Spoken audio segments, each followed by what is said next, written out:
आगे next definition आप देखें स्क्वायर मैट्रिक्स की हमारे पास डेफिनेशन है। अब हमारे पास एक मैट्रिक्स जो है वो स्क्वायर मैट्रिक्स कब कहलाएगी? A matrix is called a square matrix.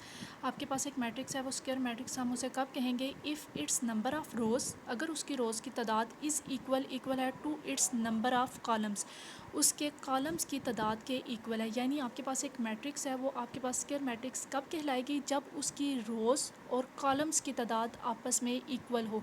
Example देखते हैं, ज़्यादा क्लियर होगा। अब इस एग्जांपल में आप देखें 2 -1 0 3, ये हमारे पास एक मैट्रिक्स की एंट्रीज़ हैं। अब इसमें देखें आपके पास 1 एंड 2 रोज़ हैं, कॉलम देख लेते हैं 1 एंड 2, 2 ही रोज़ हैं 2 ही कॉलम्स हैं। इसका मतलब है एक ऐसी मैट्रिक्स जिसमें हमारे पास रोज़ और कॉलम्स की तादाद इक्वल हो, उस मैट्रिक्स को हम कहेंगे स्क्वायर मैट्रिक्स। ये मैट्रिक्स हमारे पास स्क्वायर मैट्रिक्स की कंडीशन को पूरा कर रही है। 2 ही रोज़ हैं और 2 ही कॉलम्स हैं, इसका मतलब है ये हमारे पास एक स्क्वायर मैट्रिक्स है। इसमें आप देख लें आपके पास 1 2 3, 3 रोज़ हैं, 1 2 3 कॉलम्स है। इसका मतलब है ये भी ऑर्डर 3/3 के साथ हमारे पास स्क्वायर मैट्रिक्स की कंडीशन को सेटिस्फाई कर रही है। इस एग्जांपल में आप देखें कि आपके पास 1 रो एंड 1 कॉलम है, तो इसका मतलब है ये हमारे पास स्क्वायर मैट्रिक्स की कंडीशन को सेटिस्फाई करती है। ऐसी मैट्रिक्स जिसमें आपके पास रोज़ और कॉलम्स की तादाद इक्वल हो, उस मैट्रिक्स को हम स्क्वायर मैट्रिक्स कहते हैं। नेक्स्ट डेफिनेशन देखें, a matrix M is called a null और zero matrix. Null and zero matrix की डेफिनेशन क्या कहती है कि आपके पास, अब आपके पास देखें ये दो नेम बिल्कुल मतलब एक ही डेफिनेशन के दो नेम है। नल आ जाए मैट्रिक्स या ज़ीरो मैट्रिक्स आ जाए, आपने यही डेफिनेशन लिखनी है। अब आपके पास ये मैट्रिक्स कोई भी मैट्रिक्स है वो नल मैट्रिक्स या ज़ीरो मैट्रिक्स कब कहलाएगी?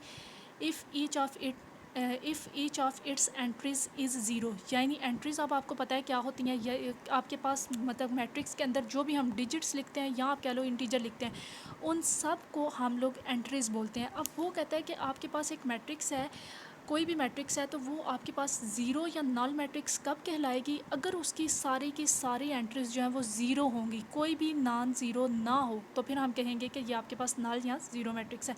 एग्जांपल देखें, आपके पास 0 0 0 0, ये आपके पास एक मैट्रिक्स है जिसकी ये एंट्रीज़ हैं, ये भी एंट्री है, ये भी एंट्री है, ये भी, ये सारी मिलके आपके पास एक मैट्रिक्स की एंट्रीज़ हैं। अब इसमें मुझे बताएं आपके पास कोई भी ऐसी नहीं है जो नॉन ज़ीरो हो, यानी ज़ीरो के अलावा आपके पास कुछ भी नहीं है। इसका मतलब है ये सारी की सारी ज़ीरो मैट्रिक्स है, इसको फिर हम कहेंगे ज़ीरो मैट्रिक्स और नल मैट्रिक्स। इस मैट्रिक्स के भी एंट्रीज़ आप देख लें, ज़ीरो एंड ज़ीरो दोनों ज़ीरो एंट्रीज़ हैं, ठीक है। इसका मतलब है ये भी हमारे पास एक नल और ज़ीरो मैट्रिक्स है। इसी तरह बाकी तीनों में देखें आपके पास कोई भी नॉन ज़ीरो एंट्री नहीं आ रही, इसका मतलब है ये सारी की सारी हमारे पास नल और ज़ीरो मैट्रिक्स हैं। ऐसी मैट्रिक्स जिसमें आपके पास सारी की सारी एंट्री ज़ीरो हों, कोई भी नॉन ज़ीरो ना हो, तो उसको हम नल और ज़ीरो मैट्रिक्स कहेंगे। ऑर्डर्स आप लोगों को अब देखने आते हैं, आपने साथ साथ ऑर्डर लिखते जाना है, ठीक है। नेक्स्ट डेफिनेशन हमारे पास है ट्रांसपोज ऑफ ए मैट्रिक्स। अब आपके पास एक मैट्रिक्स है, उसका ट्रांसपोज हम कैसे ले सकते हैं, उसकी डेफिनेशन क्या कहती है? A matrix obtained by changing the rows into columns और columns into rows of a matrix is called transpose of that matrix. यानी आपके पास क्या है कि आपके पास एक मैट्रिक्स है, उसका ट्रांसपोज हमने हासिल करना है, तो वो कैसे हासिल करेंगे, कैसे ऑब्टेन करेंगे? आपने जो आपके पास एक मैट्रिक्स है, अगर हम उसकी रोज़ को कॉलम्स में चेंज कर दें, ठीक है, by changing the rows into columns, rows को आप कॉलम्स में चेंज कर दो या कॉलम्स को आप रोज़ में चेंज कर दो, तो आपके पास उस मैट्रिक्स का ट्रांसपोज आ जाएगा। अब आपके पास एक मैट्रिक्स ए है, उसके ट्रांसपोज को हम डिनोट कैसे करेंगे, ठीक है। Then its transpose denoted by A raise to power T है, इसको हम ए ट्रांसपोज पढ़ेंगे, आपने A raise to power T नहीं पढ़ना। वैसे मैंने आपको बताया कि यानी ए की पावर टी है, लेकिन हम इसको ए ट्रांसपोज पढ़ा करेंगे। अब इसकी एग्जाम्पल देखते हैं, फिर आपको ज़्यादा क्लियर होगा।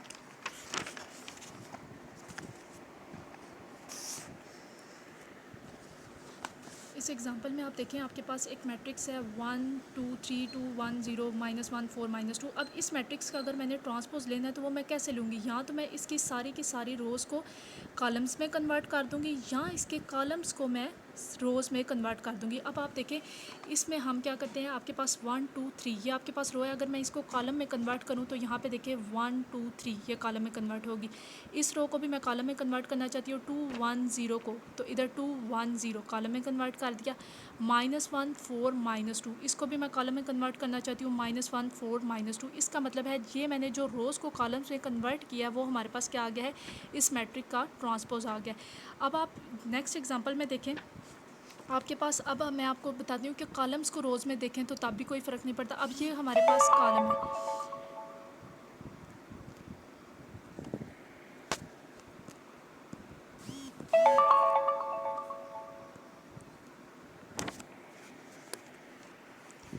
अब आप इस मैट्रिक्स में देखिए आपके पास 1 0 2 -1 एंड 3 है। आप अगर इसको रो को कॉलम में कन्वर्ट करो 1 0 और 2 1 0 2 हमने कॉलम में कन्वर्ट कर दिया। उसके बाद 2 -1 एंड 3 को अगर मैं कॉलम में कन्वर्ट करूँ 2 -1 एंड 3, ये भी मेरे पास इसका बी का ट्रांसपोज आ जाएगा।